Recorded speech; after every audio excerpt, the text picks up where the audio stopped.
Boa noite a todos, sejam muito bem-vindos à Livraria Arquivo. Antes de começarmos, há uma cadeira livre aqui à frente, portanto, não está livre, peço desculpa. Afinal, está guardada, não disse nada, está bem? Vamos recomeçar. Sejam bem-vindos à Livraria Arquivo.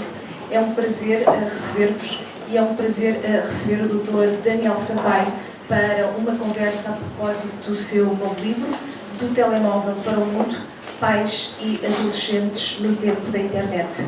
Bom, o nosso convidado é conhecido de todos, dispensa apresentações, é psiquiatra e escritor, já escreveu mais de uma vintena de livros. Doutor, eu penso que este é o seu 27º livro. Estou certa? Muito bem. Portanto, não preciso de me alongar em grandes apresentações.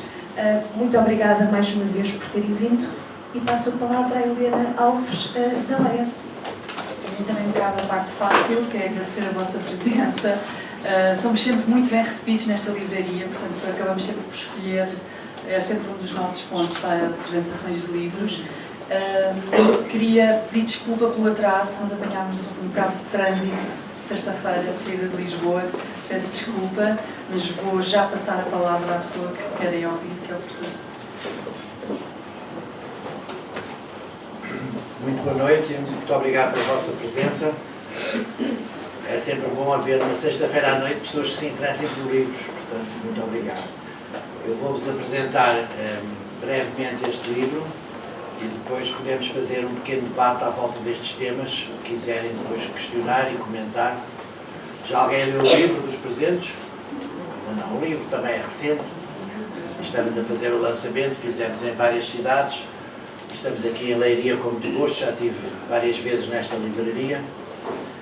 Explicar que este livro é um livro diferente, porque é um livro diretamente escrito para pais de adolescentes. Eu escrevo sobre a família, sobre jovens, escrevi também bastante sobre a escola, para professores, mas este é um livro vocacionado para pais de adolescentes. E porquê? Porque percebi que a questão da internet e da utilização da internet, particularmente do telemóvel, era hoje em dia uma preocupação de pais e avós de adolescentes. Eu digo pais e avós porque os pais são muito importantes para os adolescentes de hoje, sobretudo naqueles casos em que há divórcios e os avós desempenham um papel muito importante. Portanto, muitas famílias me questionavam sobre o que é que se passa com os nossos filhos adolescentes que passam a vida no telemóvel e passam a vida a pesquisar sites na internet e se invade o tempo familiar, invade o espaço familiar. Portanto, foi um desafio que alguns pais me puseram. Nas minhas próprias consultas, encontrava consultas que eram marcadas só sobre este tema. Ainda muito recentemente, um jovem de 14 anos foi acompanhado pelo pai e pela mãe a uma consulta minha, e o princípio da consulta foi o pai dizer que tinha um device. É assim mesmo, eu tenho um device. Eu perguntei, então, o que é um device? Está à frente do filho e da mulher, da mãe. É um device que me permite entrar no telemóvel do meu filho. Aí o rapaz começou a ficar bastante branco, não é? E eu disse, então, mas o que é que se passa? Porque é que entra no telemóvel do seu filho? Porque eu preciso de controlar, preciso saber o que é que ele anda a ver, e então estou muito impressionado, porque ele anda a ver coisas muito más. Eu disse, bem, então, quais são as coisas muito más que ele anda a ver muita pornografia. Bom, e foi assim que começou a consulta, evidentemente que o filho imediatamente disse, então tu marcas uma consulta para dizer que andas a espiar o meu telemóvel, porque é que não conversámos disso em casa? Isso permitiu depois, nessa mesma consulta, perceber o que é que se passava nessa família e esta necessidade que este pai tem de controlar através do tal dispositivo que lhe permite entrar no telemóvel. Por outro lado, este livro foi escrito, ao contrário de outros, não foi escrito a partir de casos clínicos, mas foi escrito a partir de conversas com jovens, particularmente 4 jovens adolescentes que eu agradeço no fim, e que durante 2 horas debatemos as questões da adolescência atual. Isso foi para mim uma experiência muito boa, porque sou psiquiatra há 40 anos e, portanto, falo com jovens perturbados, e foi muito bom, além de ir às escolas de vez em quando. Na terça-feira, por exemplo, estive numa escola. Além de ir às escolas, é bom ter organizado assim um debate gravado com 4 jovens que se reflete em várias partes deste livro. E, portanto, eu achei que era uma proposta. A proposta básica deste livro é que a internet seja um ponto de encontro das famílias e não um local de confronto, um local de discussão e de conflito, mas seja um ponto de encontro. Este foi o motivo que me levou a escrever o livro. Então, como é que eu estruturei este livro, para vos dar uma ideia, não vou contar o livro, porque senão não o leem, mas para vos dar uma ideia de como é que eu o estruturei. O primeiro capítulo é sobre as adolescências de hoje, está de propósito no plural, porque há várias adolescências, não há só uma adolescência, é uma abstração quando nós falamos da adolescência, porque são várias em contextos diferentes. Começo por dizer que a adolescência é uma construção cultural. O que é que isto quer dizer? Que até ao século XIX não havia adolescência. É claro que para as pessoas mais novas o século XIX é assim uma coisa muito antiga, mas para as pessoas mais velhas não é assim tanto, e é interessante perceber que foi no século XIX que apareceu a adolescência. Aqueles que se interessam por história de Portugal sabem que os reis portugueses e as rainhas eram reis aos 15 anos. Ora bem, nós hoje não entregaríamos o reino nem a república a um jovem de 15 anos. E porquê? Porque no século XIX não havia adolescência, as pessoas saíam diretamente da infância para a idade adulta, umas iam trabalhar, outras iam ser reis e rainhas. E foi quando se criou a escola, quando as pessoas passaram a estar na escola e a escola teve caráter obrigatório, que em Portugal foi no reinado da Maria II, então nos diversos países que tiveram escola passou-se a criar este período que fica entre a infância e a idade adulta, que é a adolescência. E, portanto, a adolescência é uma construção cultural, foi a cultura, foi a escola que a determinou. Depois, nesse capítulo, falo daquilo que se chama a galáxia internet, que é um termo que não é meu, que é de um sociólogo espanhol, Manuel Castells, em que ele justamente chama a atenção para o novo mundo da internet. Ele quer dizer que, tal como Gutenberg, quando inventou a imprensa no século XV, revolucionou o mundo, porque os livros eram escritos nos conventos por pessoas do clero que escreviam e copiavam, e quando se criou a imprensa escrita, a difusão da cultura espalhou-se, e portanto ele sustenta que neste momento nós estamos a viver um mundo novo, que é o mundo da internet. Depois dedico um capítulo ao cérebro adolescente, porque eu não gosto que se diga que os adolescentes andam com as hormonas aos saltos, é uma expressão que eu não gosto, e o que se sabe hoje em dia é que mais importante que as hormonas, que têm o seu papel, evidentemente, mais importante é o cérebro dos adolescentes. E o cérebro dos adolescentes, descobertas recentes, mostram que está a maturar, está-se a desenvolver, está a criar ligações até aos 24 anos. Portanto, quando nós temos um jovem de 20 ou 21 anos, pensamos que ele é um jovem adulto, mas do ponto de vista cerebral ainda é um adolescente, que ainda se está a desenvolver. Alguns autores dizem mesmo que a adolescência deve ir até aos 24 anos, porque isso foi feito a partir de ressonâncias magnéticas do cérebro e se verificou que o cérebro estava em desenvolvimento. Depois tenho um subcapítulo sobre o corpo adolescente, porque o corpo é muito importante na sociedade atual, no bom sentido, na medida em que nós exibimos o corpo, e alguns adolescentes são muito bonitos, portanto mostram um corpo muito bonito. Outros adolescentes, pelo contrário, têm um corpo doente, são obesos, cortam-se, os cortes são frequentes na adolescência, relativamente frequentes, fazem tatuagens, fazem piercings, portanto o corpo ganha um papel muito importante na adolescência atual. O segundo capítulo é dedicado aos pais, em que eu procuro, de uma forma simples, explicar o que é importante na educação dos adolescentes de hoje. Introduz aqui um tema chamado parentalidade construtiva, que depois podemos discutir com mais pormenor, mas basicamente a parentalidade construtiva é que nós temos que educar com autoridade, mas sem autoritarismo, porque o autoritarismo não funciona com os adolescentes de hoje.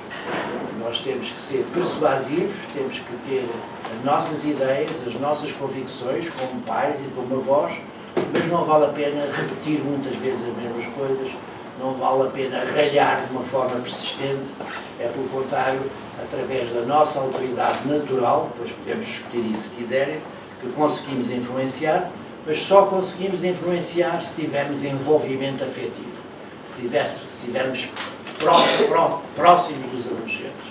Se estivermos distanciados, não conseguimos influenciar. Evidentemente que isso ganha-se na infância.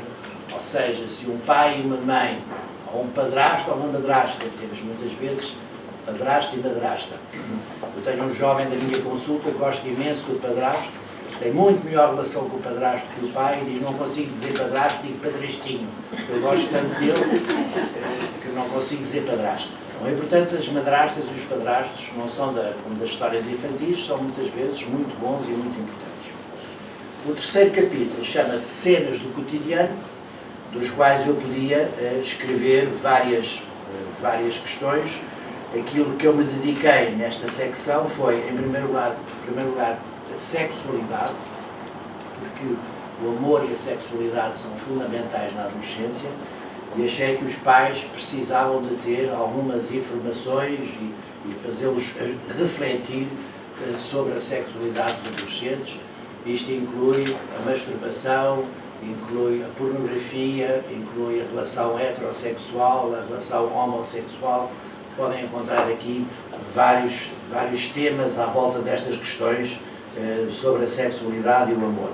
Sobre a primeira vez, o que significa pela primeira vez ter relações sexuais, e a mensagem é que não há pressa nenhuma em ter a primeira vez, que as pessoas devem ter maturidade, portanto a mensagem deve ser: não tenhas pressa, faz isso quando te sentires capaz, mas não tenhas pressa em fazer isso. Isso é sobretudo importante para os rapazes, que começam a vida sexual ativa mais cedo que as raparigas.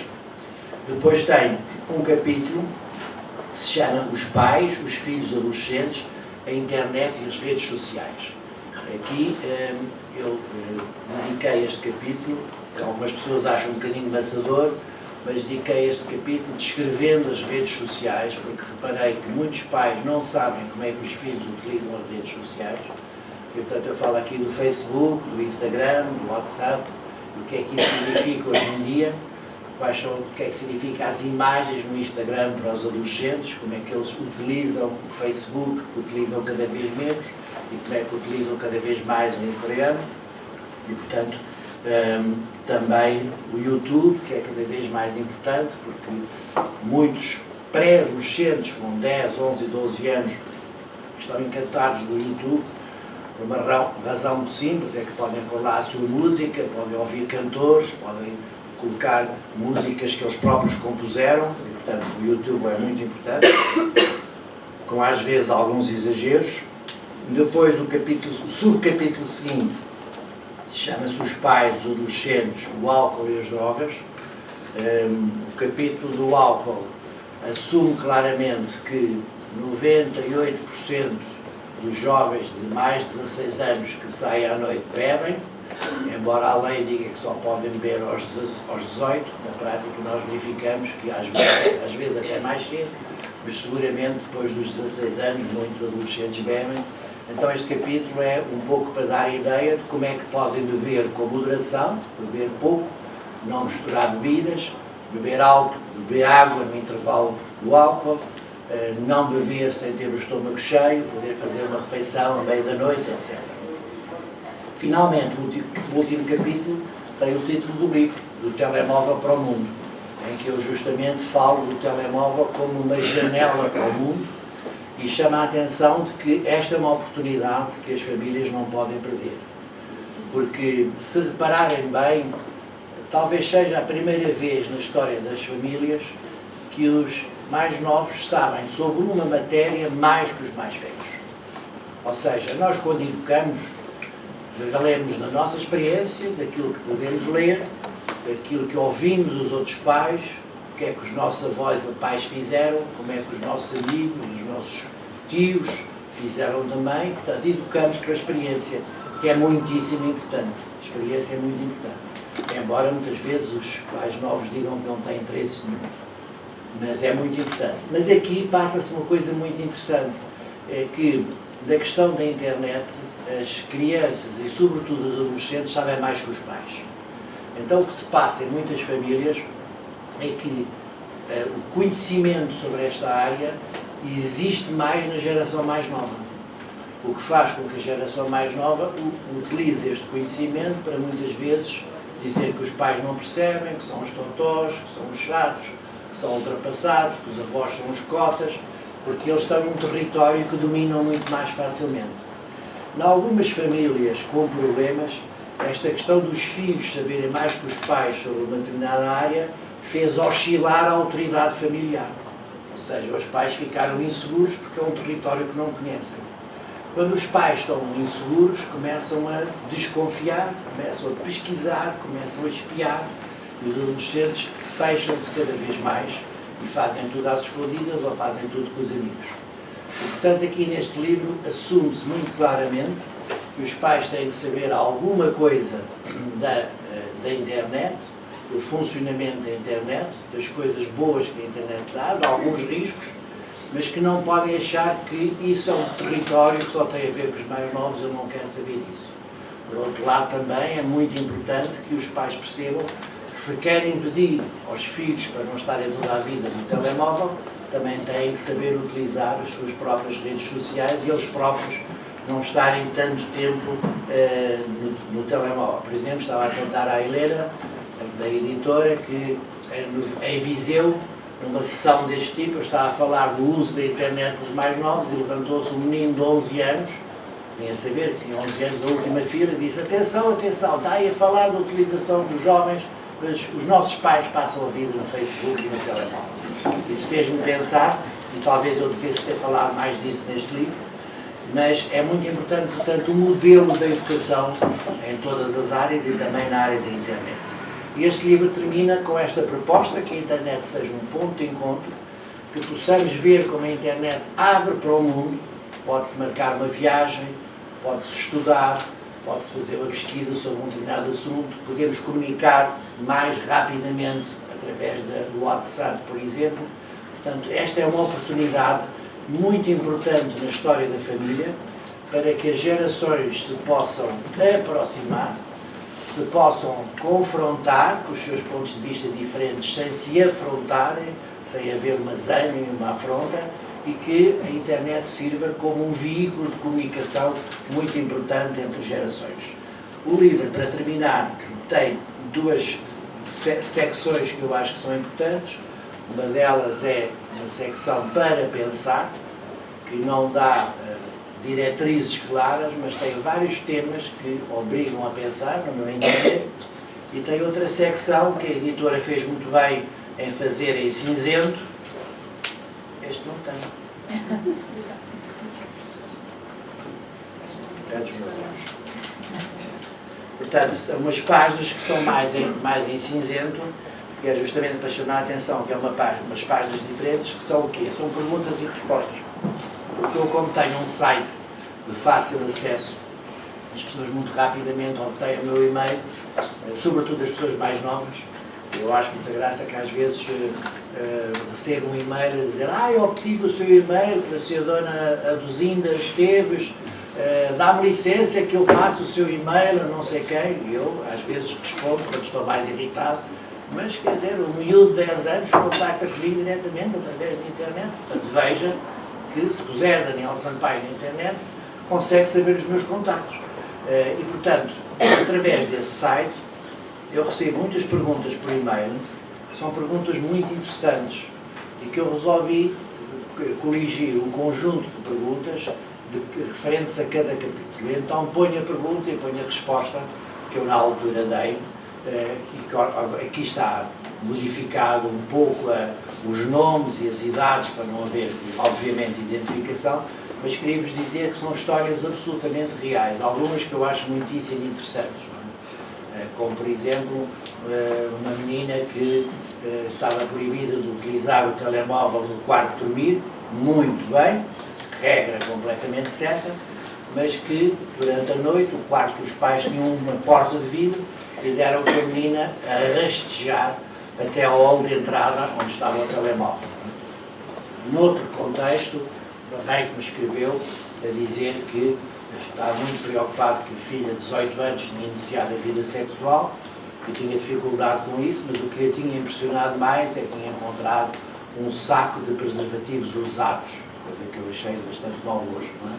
Mas a mãe perguntava o que é que eu vou fazer com isto. Portanto, estes temas que aparecem aqui no livro, nas perguntas e respostas, penso que vão gostar de ler e que faz refletir, porque quando nós ouvimos uma história de outras pessoas, nós perguntamos o que é que nós faríamos em circunstâncias semelhantes. Por exemplo, outra história muito engraçada, um pai ou uma mãe, já não me lembro, que está muito escandalizado porque o rapaz tem o quarto com fotografias de raparigas seminuas. E a avó está muito chocada com isso, e a mãe também, o que é que o pai deve fazer, o que é que a mãe deve fazer. E, portanto, vão ver que aqui são questões muito práticas relacionadas com a adolescência, mas este livro é bastante prático de propósito, e, portanto, espero que tenha uma boa leitura e fico à vossa disposição para qualquer questão. Muito obrigado.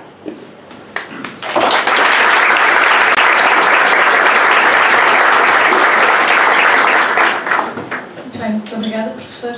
Haverá já alguma questão, algum comentário? Há ali uma secção à direita que eu nunca olhei para aí, peço desculpa. Mas Já posso foi olhar bem, agora. certo. Muito bem, muito bem. Então, posso começar eu por fazer uma pergunta, professor? Era melhor deixar para o fim, pode quando ser, houver uma muito bem. quebra. Muito bem, muito bem. Vamos Então, estimular as isso. pessoas a participar. Quando houver uma quebra, faz a questão.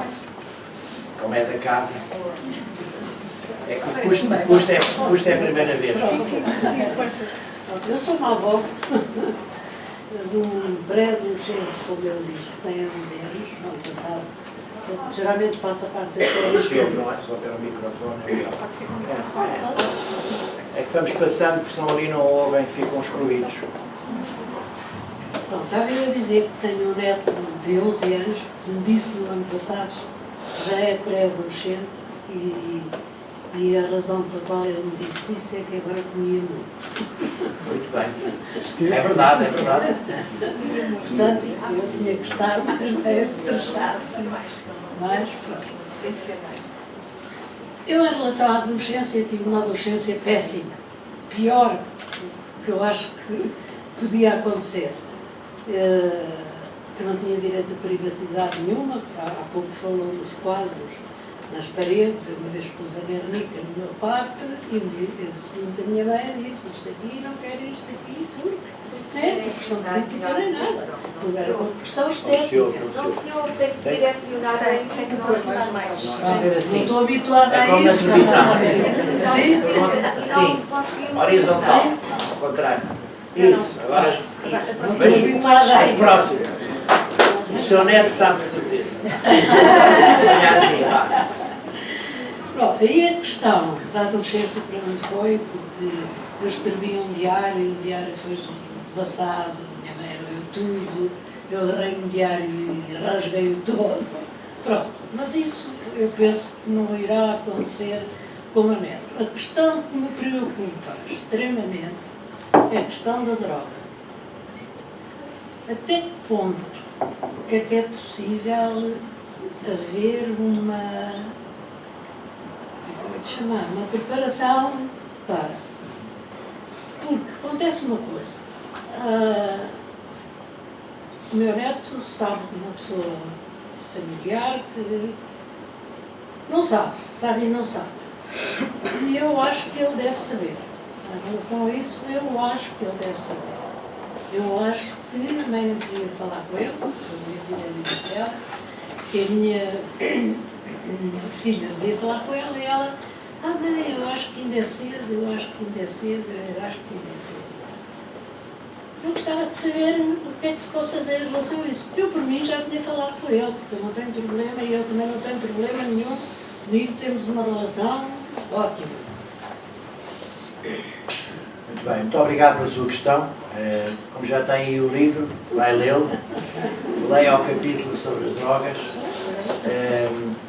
Ponto importante, que há muitos anos houve um presidente dos Estados Unidos, que não foi assim um grande presidente, chamado Reagan, Ronald Reagan, que era um ator assim não muito bom e também não foi um grande presidente, no meu ponto de vista.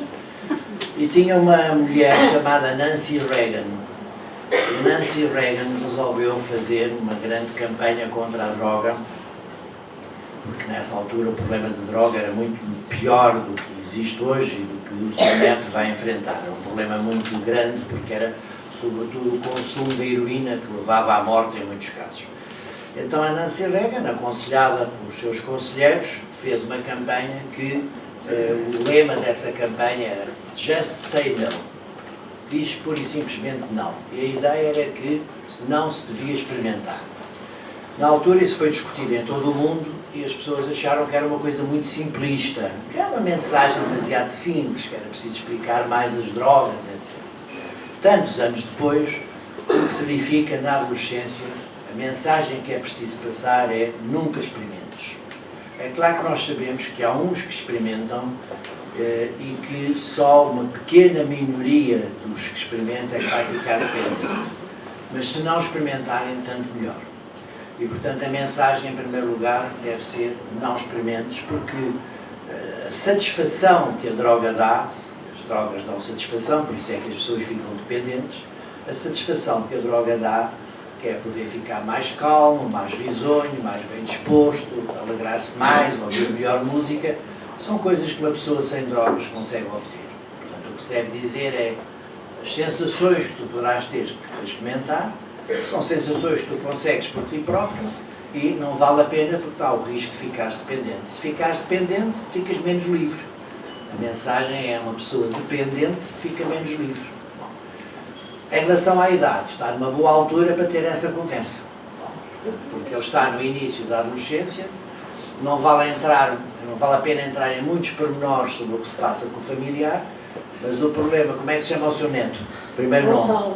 Gonçalo. Ah, eu tenho um neto Gonçalo, que engraçado.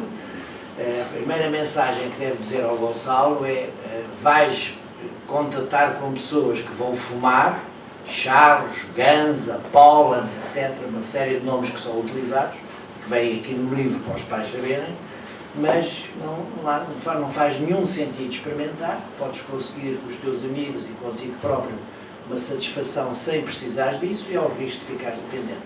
Como ele está no início da adolescência, deve entrar na adolescência daqui a 1 ou 2 anos, portanto, acho que é boa altura ter essa conversa.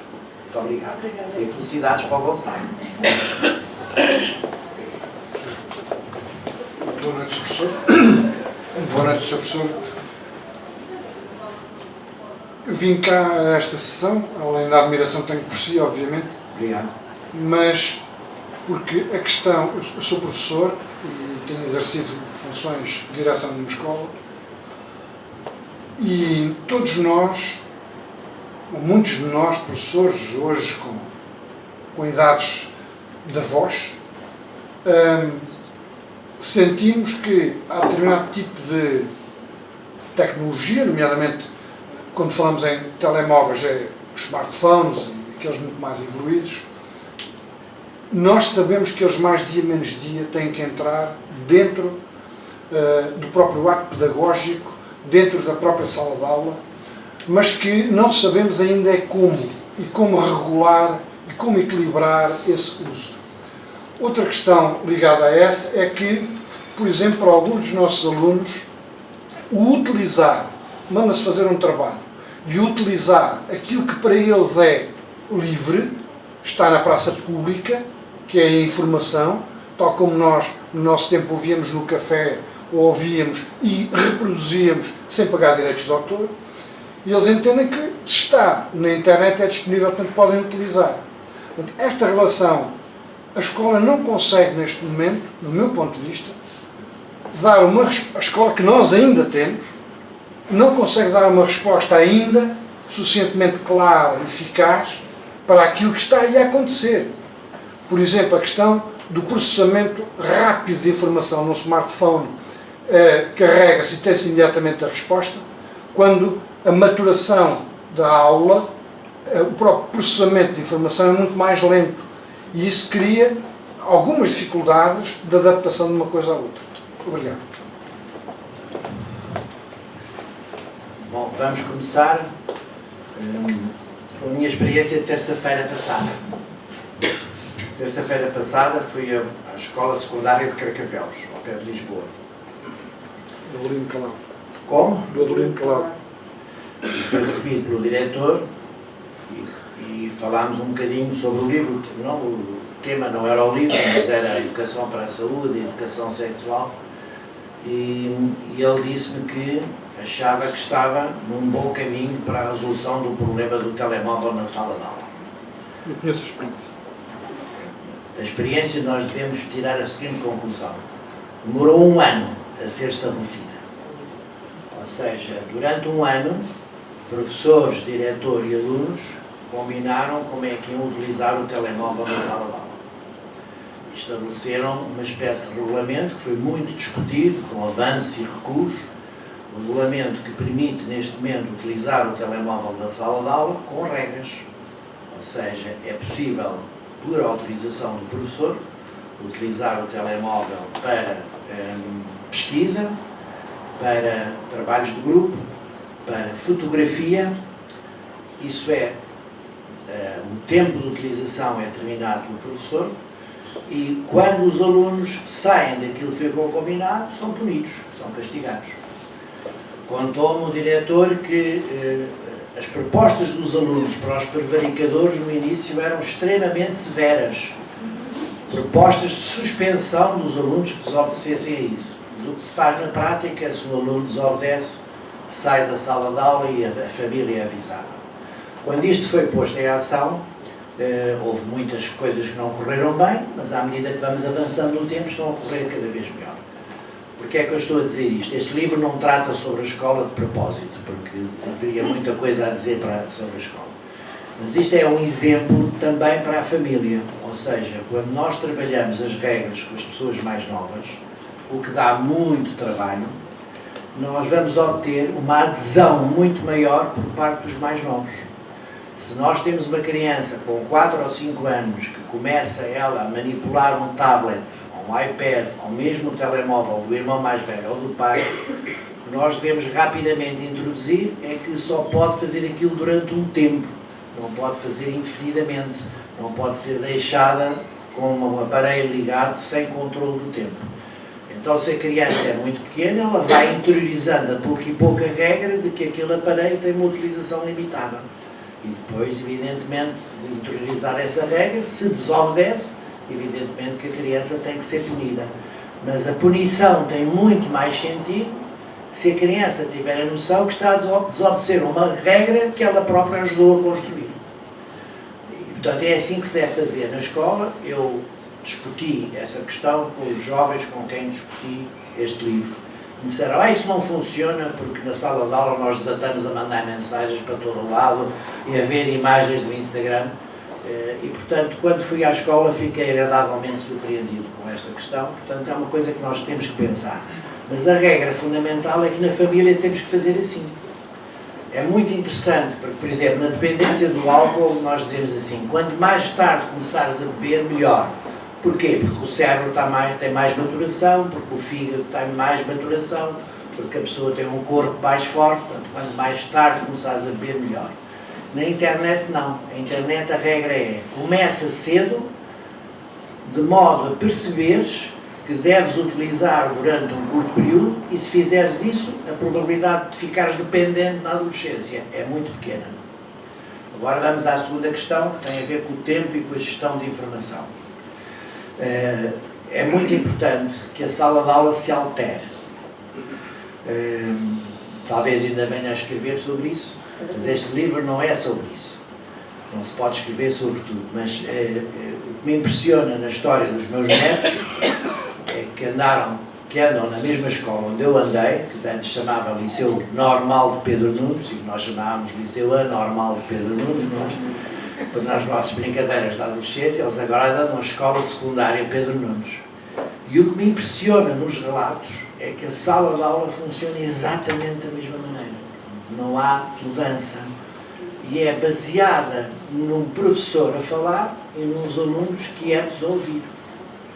O que eu verifico é que a maioria dos professores está completamente obcecada com o controle disciplinar. Entram na sala de aula logo a ver quem é que se fala mais e se porta mal e vai para a rua e não sei o quê. E esta coisa espantosa de alguns dormirem, alguns dormem literalmente na sala de aula. Isto não é nenhuma imagem, é mesmo verdade. Os professores ficam tranquilos que esses pelo menos não incomodam. Coisa que no meu tempo era impossível. Também os professores eram muito interessantes, com o devido respeito. Nem todos os professores de agora são muito interessantes. Eu tive professores muito interessantes. Devo a escolha da minha profissão à minha professora de Filosofia, Maria Luísa Guerra, que felizmente ainda está viva com 91 anos e com quem ainda hoje falo. E que foi a minha última lição como professor catedrático, ela estava lá na primeira fila. E eram professores excepcionais na sua matéria. professores de agora estão muito desanimados, muito cansados, muito desiludidos, cheios de tarefas burocráticas e, portanto, aquilo à partida é difícil. Mas precisamos, sobretudo, de modificar a sala de aula no sentido em que os alunos de hoje apreendem a realidade horizontalmente. Estão sempre conectados, estão sempre a ler e a escrever, nos seus ecrãs, e recebem constantemente informação, e quando estudam também fazem pesquisa e também recebem montes de informação. Enquanto antes a fonte do saber estava num professor, esse professor irradiava o seu conhecimento para as pessoas à sua volta. Hoje em dia não é assim. E, portanto, o que eu defendo é que a sala de aula se transforme cada vez mais num grupo de trabalho, em que o professor tem que gerir a informação, porque há muitos erros na internet, eles têm muitas coisas que apreendem mal a partir da internet. Cada vez mais tem que haver pesquisa, trabalho de grupo, e o professor tem que ser o gestor do grupo de trabalho cooperativo. E, portanto, a internet pode ajudar aí, no sentido em que a informação chega rapidamente, mas a informação tem que ser trabalhada. Podem haver mais questões, fazem favor. Aí pormos a questão aí desse lado, faz favor, não se inibam.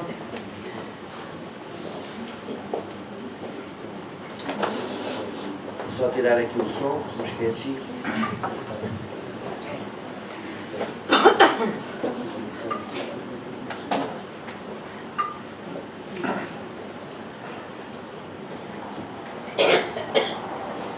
Olá, professor Daniel Sampaio.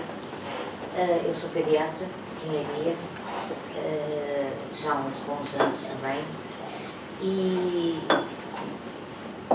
há muitas conversas que decorrem no consultório, nas consultas normais, conforme a evolução da idade, e sempre, quase sempre se toca no assunto do telemóvel. Tenho que falar mais perto. O que... Ou então pôr o sistema um bocadinho mais alto, talvez. Para fazer interferência com a coluna. Peço desculpa, não é possível. O que tem preocupado mais, e mais nos últimos anos... Vocês ouvem aí à direita? São, em relação aos adolescentes, o uso do Insta ou outra rede daquelas que desaparecem rapidamente, como alguns deles pensam, e que fazem fotografias de si mesmas para depois enviar ao X, ou o X a enviar a menina Y, não é? E que, mal informados naquela ânsia de pertencer ao grupo, não se lembram que pode-se fazer um print screen na altura, e aquela fotografia depois pode andar, e muitas vezes anda, pela rede, pela cidade, pelos pais e por todo lado. Essa parte preocupa-me, e tenho, a nível do meu consultório, a nível da minha prática clínica, tentado sempre esclarecer nesse sentido, até de ser mesmo, dar casos em relação a isso. A outra coisa que me preocupa é que foge um bocadinho da adolescência, mas é o uso cada vez mais precoce. Agora, é praticamente já quase desde o recém-nascido. É o telemóvel porque chora. É o telemóvel porque tem fome e ainda não anda na altura de comer. O telemóvel enquanto estão a comer na mesa, que é para estarem mais quietos e alimentados. E quem é que tem mais vontade que isso aconteça? São os pais. Isso assusta-me muito. Queria saber a sua opinião. Obrigada. Muito bem, muito obrigado pela sua questão. Em primeiro lugar, cada vez temos, em relação à primeira questão, cada vez temos que incluir na nossa educação a educação para os média. Ou seja, nós temos que cada vez mais dizer às nossas crianças, aos nossos adolescentes, que existem questões que têm a ver com o que se coloca na internet. O Presidente Obama falava muito sobre isso. Dizia várias vezes nas suas intervenções, o saudoso Presidente Obama, dizia muitas vezes nas suas intervenções, o que se coloca na internet fica lá para sempre. Uma mensagem que nós devemos dizer às nossas crianças e sobretudo aos nossos adolescentes. Porque se esquecem disso Isso também é muito importante dizer aos pais, porque, por exemplo, os pais põem no Facebook imagens das crianças muito pequenas, que eu sei que é por ternura, por afeto, para ter imagens com as crianças, mas temos que ver que muitas vezes essas crianças mais tarde não vão gostar de se ver daquela maneira. Muito recentemente, destas perguntas que me fazem, um pai entusiasmadíssimo disse: acabo de conseguir uma fotografia fantástica do meu filho de 5 anos junto aos jogadores do Benfica, porque eu consegui fingir que era jornalista e fui mesmo no campo ao pé deles. É claro que aqui eu não achei isso muito entusiasmante, porque eu sou do Sporting, não é? Mas seja como for... Hoje também não. Não, o Sporting é uma coisa diferente das pessoas que lá estão. E, portanto, o que eu lhes estive a dizer foi: percebo perfeitamente o seu gosto, mas, entretanto, veja se não mantém essa imagem durante muito tempo e se não a repete muito, porque mais tarde o seu filho pode não gostar de se ver dessa forma. Enfim, isto é um exemplo muito simples. Evidentemente que há coisas muito mais complicadas, como pôr crianças despidas, crianças em sítios que não convém que sejam vistas, etc. Temos de ter muito cuidado com o que se põe. Na adolescência temos de ter muito cuidado e fazermos uma educação para aquilo que eles não devem fazer na internet. Por exemplo, recentemente um dos meus netos contou-me: avô, faço parte de um grupo na escola que estamos a dar mensagens contra uma menina gorda. Até para verem que eu também tenho problemas.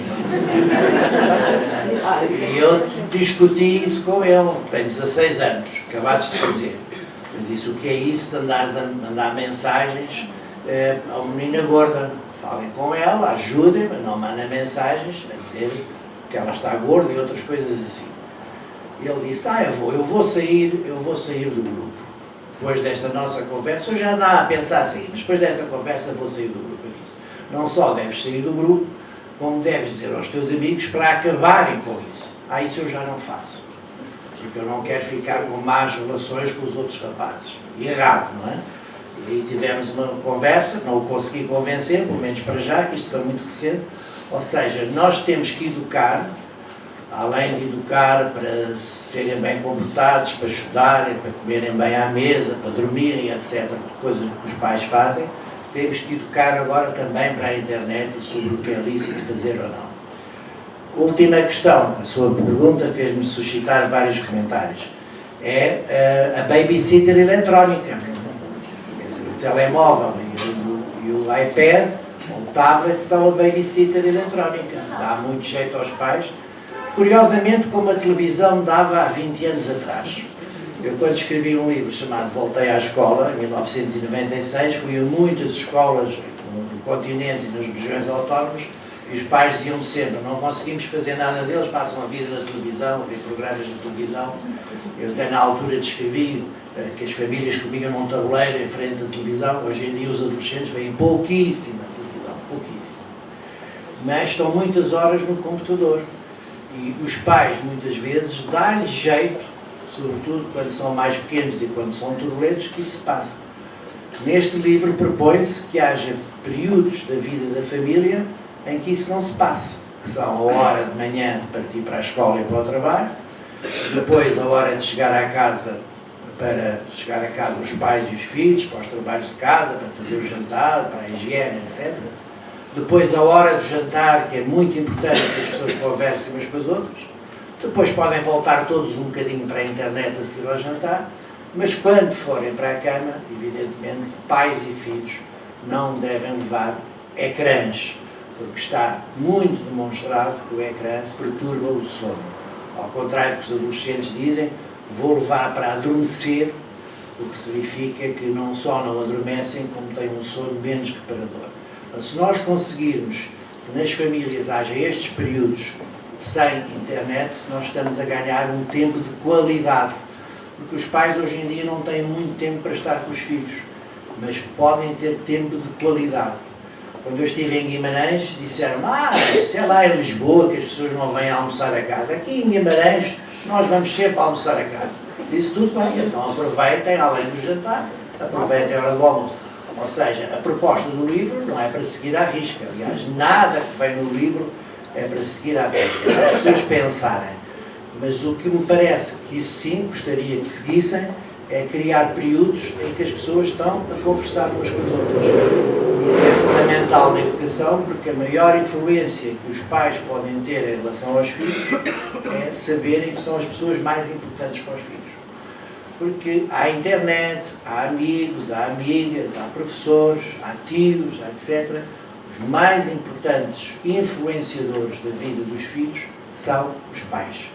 Isso é sempre bom que as pessoas não esqueçam. E agora, como sou avô, acrescento que os avós também são muito importantes. Mais questões? Tenho dúvidas. Dessa. Sobre quê? Sobre o que o professor acabou de dizer, tenho dúvidas. Sobre a influência dos pais? Bom, mas isso aqui não pode ter dúvidas. Não. Aqui não pode ter, quer dizer, pode ter dúvidas, pode-se duvidar de tudo, mas isto que eu estou a dizer é resultado de investigação. Se fizerem inquéritos aos jovens, eles dizem que os pais são chatos, que são os maçadores, que estão sempre a falar, estão sempre a ralhar, etc. Mas depois dizem assim, então, mas quem é que te influencia mais? E a resposta nesses inquéritos vem, meu pai e a minha mãe. Neste debate que eu tive com os adolescentes, que agradeço no fim, eles deram uma ideia muito engraçada, que é como se fosse um palco, a adolescência, em que nós queremos estar à boca de cena, portanto, queremos ter a nossa vida, fazer muitas coisas, toda a gente reparar em nós, temos conquistas amorosas, divertir-nos, etc. Portanto, nós queremos estar na crista da onda, mas queremos que no fundo do palco estejam os nossos pais, uma espécie de refúgio. Eu acho que isto é importante, esta ideia. Vamos pôr uma pergunta aí daquele lado, insisto. Ali está, já está.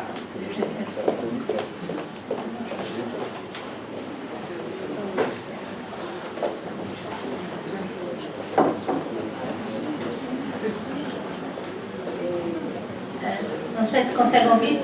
Muito bem. Esta questão do telemóvel preocupa-me, como mãe, claro. E há muito pouco tempo vi na internet uma espécie de estratégia para ajudar os pais a fazer aquela coisa difícil que é agora chega o telemóvel e vamos jantar ou vamos fazer outra tarefa qualquer. Porque muito frequentemente esses momentos são de tensão e de confronto entre pais e filhos.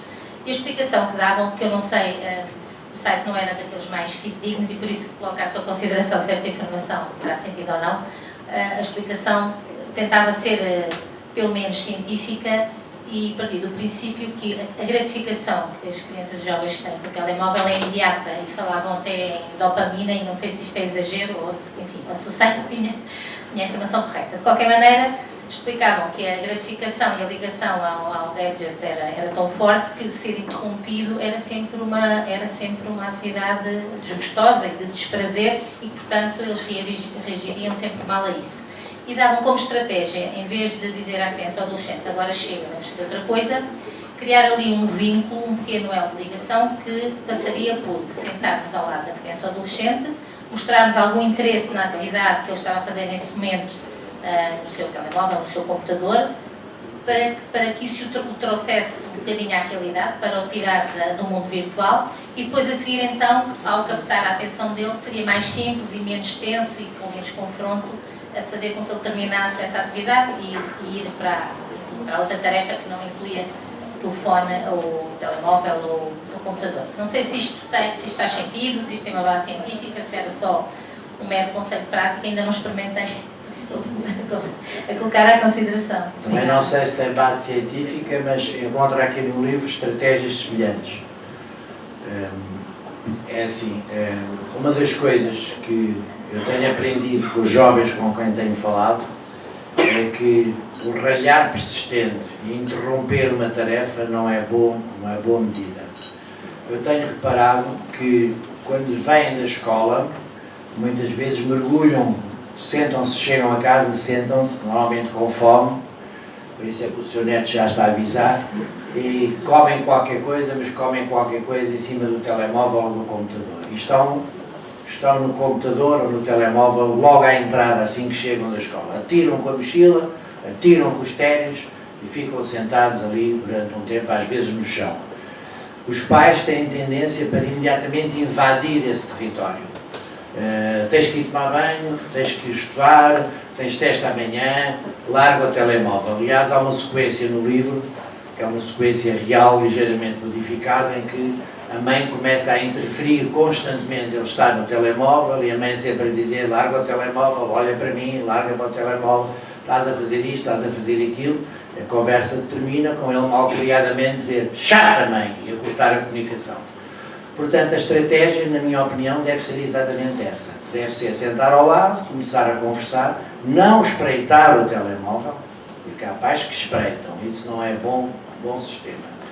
Nós temos que criar com as crianças e adolescentes um clima de confiança. Numa família, quando se altera a confiança, e quando começamos todos a desconfiar uns dos outros, acontece que depois as pessoas passam a fazer tudo às escondidas. Nos casais também é assim. Os casais devem respeitar o telemóvel do outro e não devem espreitar, porque depois começam a ficar cada vez mais desconfiados. E, portanto, devemos sentar ao lado, dizer, queres partilhar, o que é que estás a ver alguma coisa interessante, vamos falar um bocadinho com isso, e depois suavemente vamos levando para a tarefa que achamos que é importante nessa altura.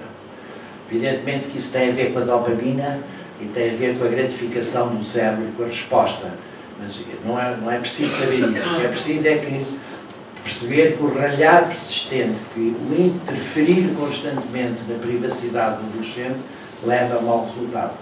Evidentemente que tem que ter regras, que tem que estudar, que tem que dormir, mas o envolvimento afetivo, a proximidade e a confiança é que vai fazer com que nós tenhamos cada vez mais força no diálogo com eles. Eu tenho 4 netos adolescentes, o que é um manancial para mim extraordinário, não é? Eu passo férias sempre com 3 ou 4 adolescentes, 2 são netos e os outros são amigos dele. Então já toda a gente sabe que à mesa não há telemóveis, coisa que eu tenho que chamar a atenção muitas vezes. Não pensem que isto entrou a regra e todos cumprem, não. Mas há um rapaz que eu gosto muito, que é amigo de um dos meus netos e que vai muito lá em casa e que já sabe qual é a regra. Então fui dar com ele à mesa, enquanto comia os seus bifes de celular, fui dar com ele assim. Eu fiz-lhe assim, disse, desculpe, mas é aqui uma mensagem de uma rapariga e tal. Portanto, estão constantemente nisto. Mas este rapaz, que é exterior à família, já tinha interiorizado a regra, pediu desculpa, aquilo foi 1 segundo, 3 segundos e continuou. Se eu tivesse feito, claro que com o exterior não teria dado uma grande descompostura, mas se fosse o neto eu teria se calhar dito muitas vezes, já sabes que não pode utilizar o telemóvel à hora da refeição. Ora, o que é importante é chamar levemente a atenção, porque eles percebem que ganham com isso, evitam o conflito e podem ter uma boa conversa com os adultos, porque esse é outro mito. Os adolescentes gostam muito de falar com pessoas mais velhas. Gostam de ter os seus espaços, gostam de ter momentos em que estão só entre si, mas gostam de falar com pessoas mais velhas, gostam muito de histórias de vida, gostam muito de fotografias antigas, porque agora não há fotografias, como sabem, não é? Tinham-se tantas fotografias, mas não há álbuns e, portanto, aquilo desaparece. O meu avô guardou as fotografias todas de 1920 e 30, foram muito importantes para mim, ajudaram-me a escrever o meu livro Razão dos Avós, por exemplo, e nós procuramos ter sempre álbuns de família lá em casa, que eles gostam imenso de ver. Portanto, há muitas coisas que nós podemos fazer de diferentes como adultos, que podem ser interessantes para os mais novos. Por favor.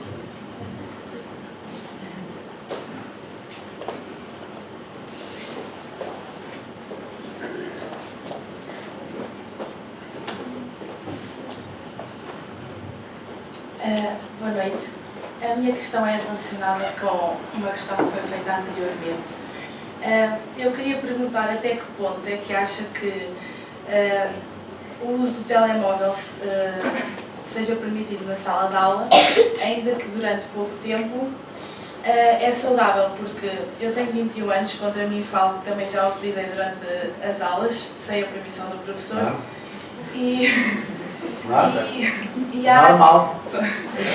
mesmo quando o professor permitia o uso para nós fazermos alguma pesquisa, há sempre a quebra do ritmo da aula, porque ninguém pode dizer que todos os alunos vão mesmo ver o que o professor está a pedir para nós irmos ver, e acabamos sempre por mandar mensagens ou perguntar coisas aos outros. E eu acho também que durante o ciclo, por exemplo, até ao 9º ano, acho que as crianças, acho que ainda posso dizer crianças, pronto. Qual ciclo? Segundo ciclo? Sim, segundo ciclo até ao 9º ano. Agora já não há ciclo preparatório, como havia no seu tempo. É segundo e terceiro ciclo. Pronto. Não sei até que ponto é que tem a maturidade mesmo para conseguir distinguir. O professor diz, vão pesquisar algo, eles conseguirem mesmo pensar, ok, é para nos ajudar. E também acho que hoje em dia todas as salas de aula estão equipadas com a internet, e quase todas, pelo menos. E quando o professor pode pedir para ir à internet, por que não fazer todos juntos, ou o professor ver através do seu telemóvel e aplicar na aula? Porque acho que também é uma maneira de colocar a aula muito mais interativa e de a conversa entre aluno e professor, na minha opinião, é mais saudável e consegue despertar a atenção dos alunos. Obrigada. Estou de acordo consigo. O que é preciso é que cada sala de aula define a forma como funciona. O que se passa nas escolas é que não há regras. Por exemplo, há professores que proíbem completamente que sequer tenham na mochila ou no bolso o telemóvel e obrigam a tirar à entrada. Há professores que permitem que tenham no telemóvel, mas que tenham no bolso, mas que não possam utilizar. Há outros professores que deixam utilizar de vez em quando para eles ficarem mais sossegados. Portanto, é uma anarquia. Isso é que não é bom do ponto de vista pedagógico. Porque do ponto de vista pedagógico deve haver uma estrutura. As pessoas devem saber com o que é que podem contar. E, portanto, o que eu acho é que em cada sala de aula, em cada disciplina, se devem definir as regras de utilização. Eu fui professor durante muitos anos, até à minha jubilação da Faculdade de Medicina, e também havia telemóveis e iPads, os estudantes de medicina, que são os mais afamados, os com as melhores notas, mas o que é que eu fazia? O que eu fazia era justamente discutir com eles como é que íamos utilizar. E não tive problemas com isso, não é? O saudoso professor João Lobo Antunes, meu amigo, que infelizmente já não está entre nós, também fazia isso e dava aulas muito interessantes, mas a certa altura estava uma aluna a fazer malha, não é? Toda a gente muito incomodada, já havia vários professores que comentavam isso e ninguém dizia nada, porque ela de facto não incomodava ninguém, estava a fazer malha, não é? E o professor João Lobo Antunes chegou e disse: o senhor não se importa de fazer malha lá para fora. E o problema ficou resolvido, para ele e para todos os outros. Ou seja, o professor tem que intervir. O professor não pode fazer de conta que não se passa nada. E deve, sobretudo, ter um contexto que possa ser definido em conjunto com os alunos. O que é importante é trabalhar com os alunos o que é que se passa na sala de aula. Isso é que é o mais importante.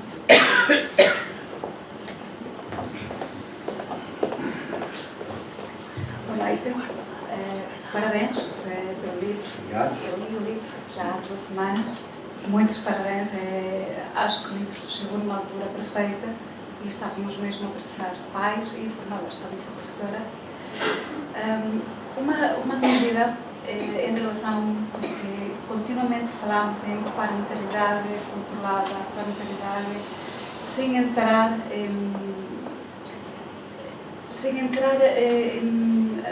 dentro do invadir a privacidade dos nossos filhos, dos nossos adolescentes, mas também como conseguimos fazer isto sem deixar desprotegidos.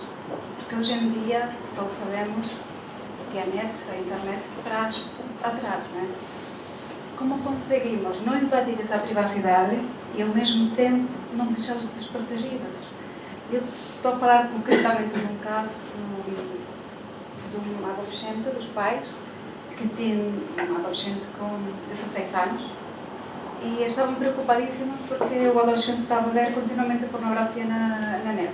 Ok? Até aí tudo bem, porque estava na altura de ver determinados conteúdos. O problema era o tipo de pornografia que ele estava a ver. Era um tipo de pornografia, era sadomasoquismo completamente, e porque estava de moda, porque todos os amigos estavam a ver aquilo. Não tinha percurso ainda de vida para descobrir dentro a sexualidade, dentro de um entorno com mais maturidade, e já andava a ver determinadas coisas. Como que nós pais hoje conseguimos controlar sem invadir a privacidade e sem deixá-los desprotegidos? Obrigada. Bom, essa é a questão fundamental da adolescência. Na adolescência nós temos que promover a autonomia, mas temos que monitorizar, temos que controlar. Portanto, não é possível só promover a autonomia, sem controlar, sem monitorizar, sem saber o que é que se passa, e não é possível só controlar, porque se controlamos excessivamente, a autonomia não se dá. Em algumas famílias o que se passa é controlam, e eles ficam completamente pouco autónomos, ficam dependentes dos pais. Outras famílias dizem, isto é a vida deles, é a adolescência, é uma época de vida, e se passa. Uma vez ajudei uma avó francesa, que achava que a nora, que também era francesa, dizia sempre, ça viendra, ou seja, o tempo aquilo ia-se resolver. Na adolescência não é assim. Na adolescência nós temos que intervir. Se nós estamos a intervir, o tempo não vai resolver a questão. Portanto, cada família deve definir qual é a dose de força para a autonomia e qual é a dose de controle. O controle consegue-se melhor se a relação na infância for uma relação de proximidade, porque é mais natural que nós possamos perguntar se estivermos próximos do adolescente que foi criança antes. Portanto, a nossa proximidade permite-nos controlar. Onde é que foste, com quem é que andas, quem são os teus amigos, traz os teus amigos para cá, que é muito importante, abrir as portas da casa aos amigos dos filhos, conhecer os amigos dos filhos, mesmo que eles digam que não querem fazer isso. Portanto, há uma série de procedimentos de abertura da nossa casa e de acompanhamento do adolescente que permitem, se houver uma relação de confiança, nós irmos, de facto, ir acompanhando. Evidentemente que há sempre riscos, mas isso também sempre houve, não é? E, por exemplo, o grupo de jovens é muito importante, podemos fazer tudo bem feito como pais, mas se o grupo do nosso jovem, do nosso adolescente, for um grupo onde há violência, onde há drogas, onde há muito álcool, onde há sexo muito precoce, aí a nossa influência pode ser contrabalançada negativamente com a influência do grupo. A regra qual é? A regra é irmos acompanhando, irmos aliviando o controle à medida que eles vão avançando na idade, para terminar, como se diz no último capítulo do livro, que é, quando eles já são grandes, a metáfora é, eles vão no banco da frente do carro, alguns até já têm carta porque têm 18 anos, e nós vamos no banco de trás. Mas não nos devemos dispensar de ir no banco de trás. Ou seja, devemos ir acompanhando, e penso que quem é pai e mãe é assim para a vida toda. Agora, não pode haver uma receita. A única coisa que se sabe é assim, se estivermos envolvidos afetivamente com os nossos filhos, conseguimos muito melhores resultados.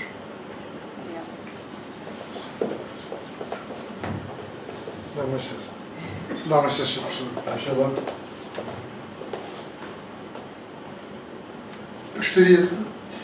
Eu penso que o discurso, não li o livro ainda, mas penso que o discurso do seu professor, e eu compreendo e subscrevo 99,9%, há um conteúdo de classe naquilo que nos quis transmitir. Ou seja, o núcleo familiar dominante hoje, não sei se é aquele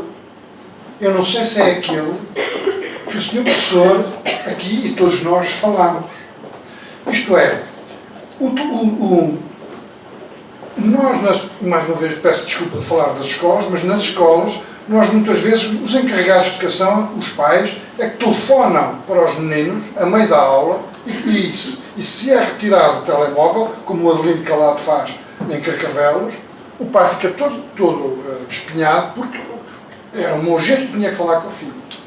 Por outro lado, a definição das regras dos núcleos familiares, eu não sei se é apenas uma franja ou se é dominante, e conto só um exemplo muito curto.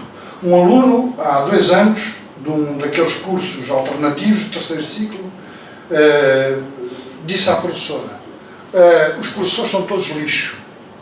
E a professora ficou muito escandalizada e mandou-me para mim. Eu perguntei, e então cheguei à conclusão que quem determinava todas as horas em casa, todas as regras em casa, o de levantar, o de ver televisão, o da internet, de comer, de sair, etc., era ele. E, portanto, ele confundiu a mensagem com o mensageiro e concluí que a escola era o único sítio onde lhe punham as regras. Portanto, retomando o início da conversa, subscrevendo, obviamente, o seu ponto de vista, eu não sei se as próprias famílias, se os núcleos dominantes das famílias estão, elas próprias, educadas e preparadas para o uso de um instrumento que é um instrumento de inclusão. Hoje é um instrumento de inclusão. Inclusivamente para as famílias mais pobres, o filho tem que ter o telemóvel tão bom como os outros. Ou dois, evidentemente. Já agora uma nota. Sabe uma das coisas, por causa daquela jovem que falou ali do telemóvel, uma das modas, e não é só cá, eu já ouvi também noutros locais, é com o telemóvel, por exemplo, enquanto o professor está a distribuir os testes, por exemplo, tirar fotografias aos testes, mandar para o explicador resolve o teste e manda para a sala de aula. É velho. Estava a acontecer.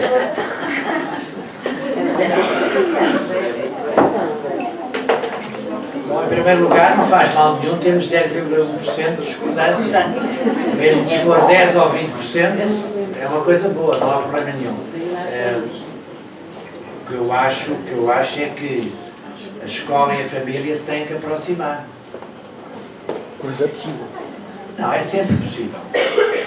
Sabe que eu sou terapeuta familiar e trabalhei muitos anos num hospital público. Encontrei famílias completamente disfuncionais. E o que eu dizia sempre aos internos, com quem trabalhei durante muitos anos, nessa altura fui diretor de serviço, mas continuei sempre a ver doentes e a discutir os doentes. Os pais têm que ser ajudados porque não estão a saber lidar. Portanto, vocês não se preocupem só com o doente, preocupem-se também com a família. Eles diziam assim: o professor Daniel tem a mania de apoiar os pais. Se é uma mania sua, há pais que não são suscetíveis de apoiar. E eu dizia assim: vocês façam só uma entrevista com os pais. Façam só uma entrevista. Percebam o que é que significa ter uma esquizofrenia aos 17 anos que não vai. Procurem colocar, eram muito novos, os internos tinham 26 anos, 27 anos. Muito difícil colocarem-se na posição de pais. Mas isto foi tendo algum resultado. Ou seja, o que se passa entre os professores e os alunos é que têm, e os professores e os pais, é que têm muita dificuldade em colocar-se no outro lado. E há muita rivalidade entre pais e professores. Isso é uma coisa que nós devíamos trabalhar no sentido de aproximar e no sentido de se colocarem um bocadinho num lugar ou no outro. Porque, evidentemente, o exemplo que deu, o que se deve dizer a esse aluno é: não tem nada a ver com as regras lá em casa, as regras na escola são A, B e C, agora tenho todo o gosto em conversar com os teus pais sobre o que se passa lá. Só tinha Fizemos. mãe. O quê? Só tinha mãe no pai. Só com a mãe. É igual. Igual não é igual, mas o efeito é o mesmo. Trabalhar com a mãe. Ou seja, precisamos cada vez mais de não fazer só uma reunião por período. Uma regra que eu não concordo nada nas escolas atuais é os pais só poderem falar com o diretor de turma. Acho uma regra completamente errada, porque o diretor de turma, melhor que seja, não tem de facto informação sobre as outras disciplinas, tem muito pouca. E uma experiência que eu tenho muito boa no meu tempo de escola secundária Pedro Nunes é que os pais podiam falar com qualquer professor, não havia problema nenhum nisso, e também havia um responsável pela turma. Portanto, esta ideia do diretor de turma ter que centralizar toda a informação, eu acho uma ideia errada. Não haveria problema nenhum em que se falasse com professores de geografia, de inglês, de matemática, que era uma coisa que tranquilizaria muito os pais. Mas isto é uma coisa que tem a ver com a estrutura das escolas, eu não quero entrar muito nisso. Ou seja, a mensagem que eu quero estar a transmitir neste momento é que é fundamental que pais e professores se aproximem no sentido que o interesse é comum. O interesse é comum, que são os alunos. Muito bem, são 10h30, mais 3 ou 4 perguntas e acabamos. Boa noite, eu tenho 12 anos e nesta idade nós pegamos muito ao YouTube e dizem que os youtubers ganham muito dinheiro e é vida boa e tem uma profissão super fixe. Qual é que é a sua opinião em relação ao YouTube e aos youtubers? Muito bem.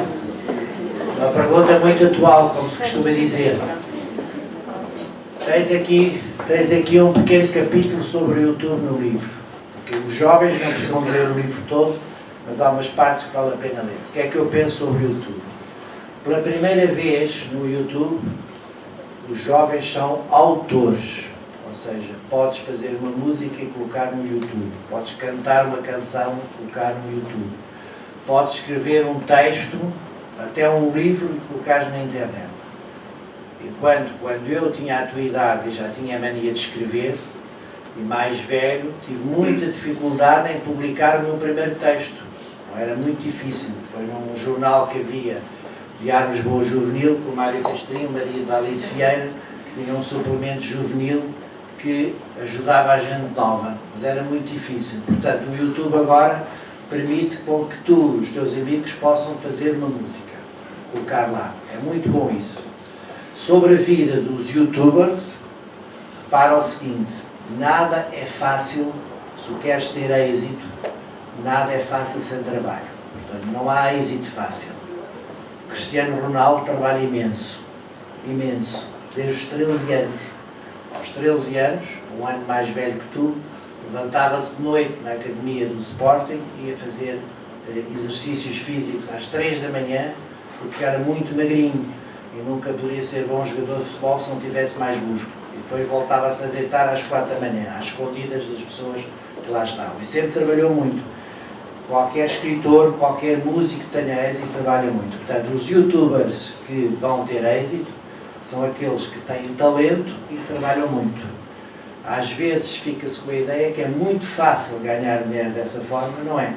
Ganham habitualmente os bons, os que têm sorte e os que trabalham. Portanto, a outra coisa que é importante dizer é que a ideia de que é fácil ter êxito não é uma ideia boa para a gente nova. E às vezes o YouTube dá essa sensação. Tem muitas visualizações, vou ficar célebre e vou cada vez ficar com uma vida pior. Não é assim. Agora acho que é muito importante para poder divulgar as músicas e as coisas que as pessoas fazem. Quem é que tinha pedido mais a seguir?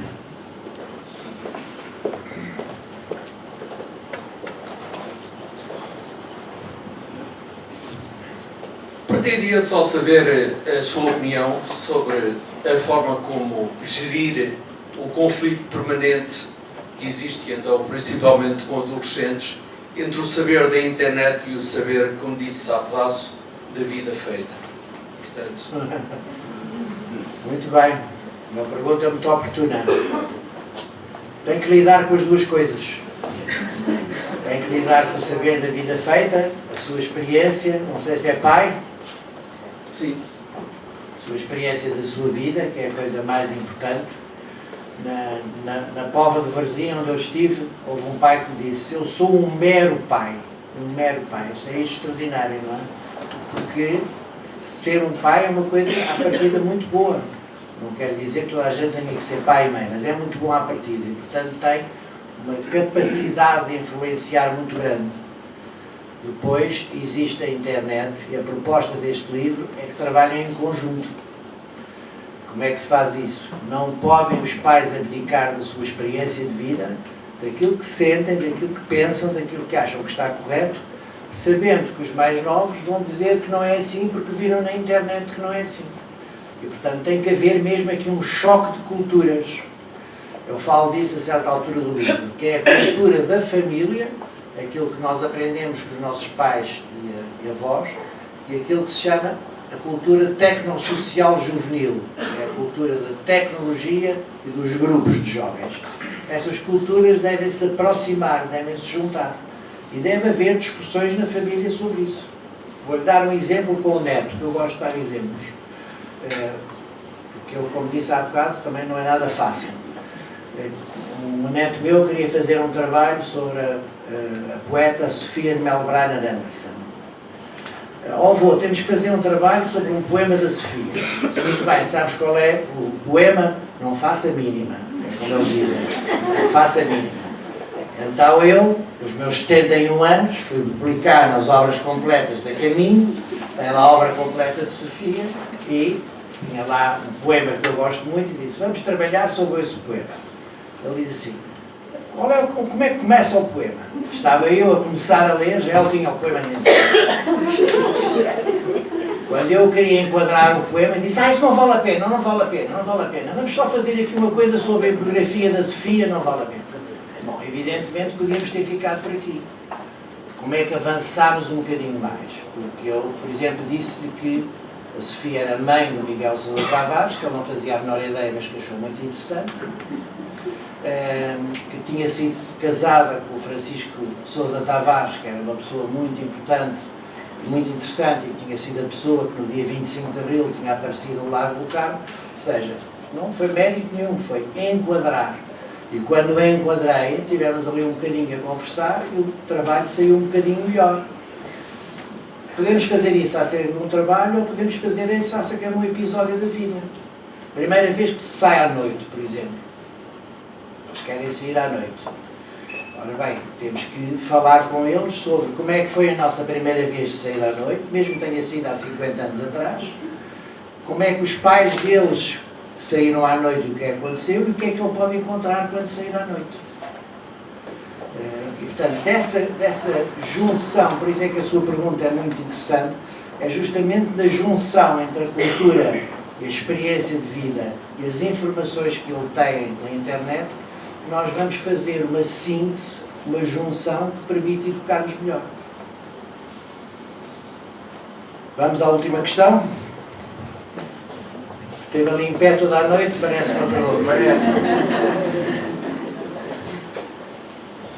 Boa noite a todos. Preparei esta pergunta durante a sessão toda, né? Porque é uma dúvida que eu tenho, ou seja, há muitos pais, pegando naquele exemplo que deu telemóvel da refeição, há muitos pais que usam os telemóveis, o tablet, como uma estratégia às refeições. Ou seja, põe o menino na cadeirinha, põe o tablet à frente, um arroz, ou seja o que for, e o menino espalha o arroz por todo lado, o tablet, seja o que for. Não é? É uma estratégia. Como é que futuramente esse jovem que for para a escola, imagina, os pais depois querem retirar o tablet, não é? Mas já não são capazes, porque ele já não vai comer, ou começa a chorar, ou seja o que for, não é? Depois, como é que esse menino vai para a escola, supostamente o professor, como é que um professor consegue retirar-lhe o equipamento se o pai não consegue, não é? Quem é o professor que não consegue? Isso é alguns pais, não é? Nem todos. É uma questão assim que torna um bocado... Como é que é de corrigir esse aspecto, não é? Eu não sou experiente disso, não é? Mas, no futuro, se calhar, ainda vou ser pior, não é? É uma questão. Era essa a dúvida. Se já está a refletir nisso, é muito bom. Provavelmente, quando tiver numa situação semelhante, já vai pensar, já pensou alguma coisa sobre a questão. É exatamente esse o problema. Quer dizer, se a família não tem regras, é muito mais difícil na escola implementar as regras. Portanto, a transição da família para a escola é uma transição que não é fácil. Começa no jardim de infância, às vezes na creche e no jardim de infância. É muito importante que haja alguma proximidade entre a escola e a família para que essa transição seja mais suave. Mas, evidentemente, se não tivermos regras e queremos que depois só na escola existam regras, não resulta. Há uma parte do livro que se fala sobre o estilo parental, ou seja, como é que os pais podem ser mais eficazes. Há pais que são permissivos, deixam as crianças fazer tudo quando querem, é esse o arroz espalhado. O pai permissivo, não tem importância nenhuma porque ele é pequenino e depois aprende. Depois há pais que são indulgentes, ou seja, não ligam. Se estiver sujo, está sujo, se estiver arrumado, está arrumado. Não tem problema nenhum. Depois há pais com autoritarismo, que estão sempre a ralhar e a castigar. Esses três modelos de ser pai está demonstrado que não funcionam. Então o que é que funciona? Funciona a autoridade com disciplina adequada à idade. Uma criança pequena pode aprender a comer à mesa e pode arrumar os seus brinquedos, por exemplo. Isso deve ser feito desde pequeno, desde que a criança praticamente começa a andar. Se houver autoridade adequada e com disciplina adequada à idade e houver carinho, houver afeto, então nós conseguimos mais resultados. As regras são muito importantes na infância para que na escola e quando atingem a adolescência estejam interiorizadas, como eu disse há bocado. Agora, é muito importante que a família não se demita da sua função de educar. Se a família não se demitir dessa função, a escola também funciona melhor. Evidentemente que os jovens agora estão muitas horas na escola e a escola é muito importante. Mas precisa sempre que haja uma família que esteja a apoiar e que possa educar. Há uns casos, outros casos não há. Muito bem. Vamos terminar. Muito obrigado pela vossa atenção. Até uma próxima vez.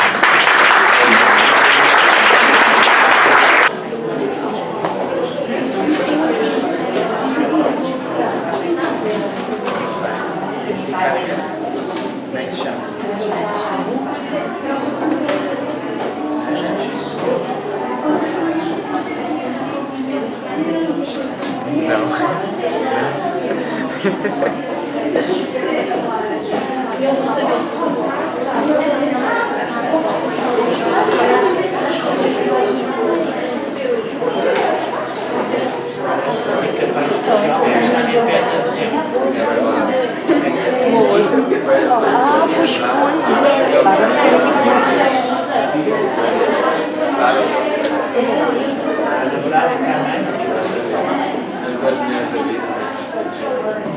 Pode acreditar. Até ver. Muito obrigado.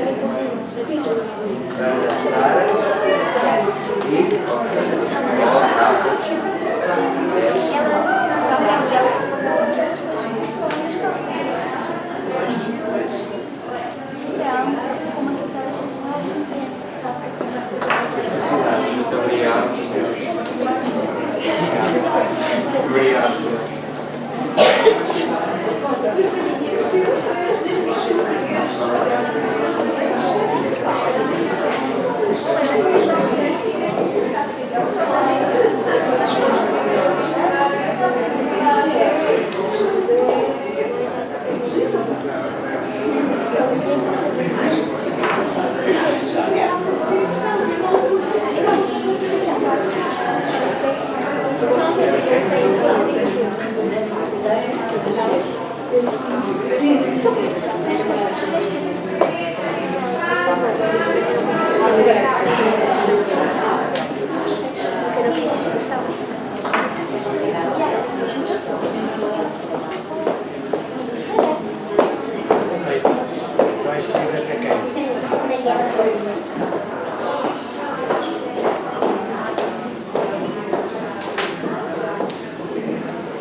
São irmãs?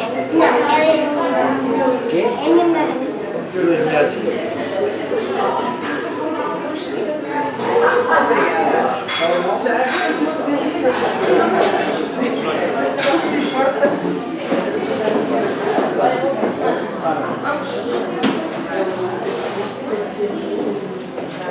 Alô?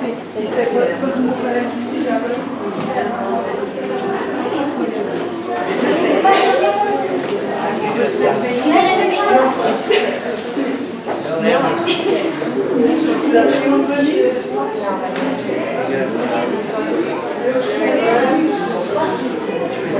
Foi sempre aqui. Esta é uma pessoa que é jovem. Foi ali no Instituto Português da Juventude, para qualquer coisa. Nós já tínhamos o nosso ele não estava no nosso segurança para associar a para ele. Ele cá nesta já foi em 96. Aqui o Tiago.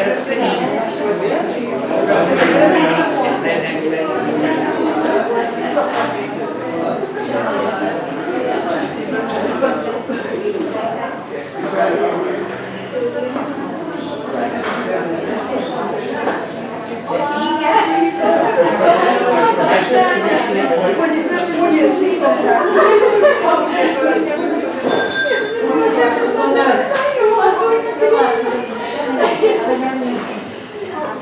Bem convosco? Pois é, os valores já foram.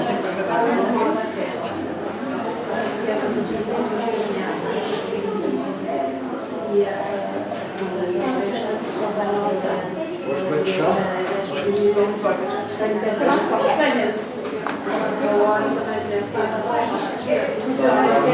Um abraço, mais um.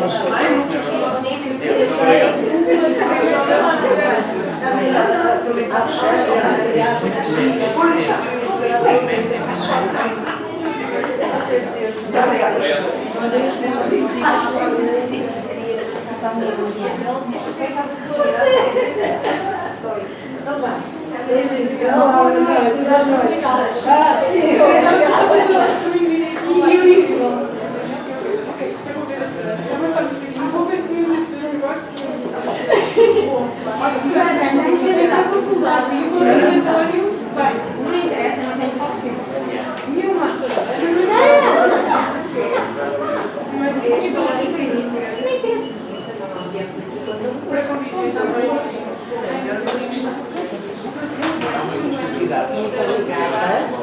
Desculpe, mas você pode mencionar isto também.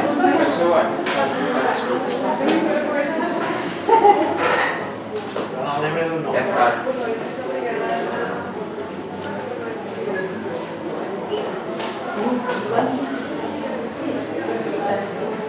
Pronto, obrigado.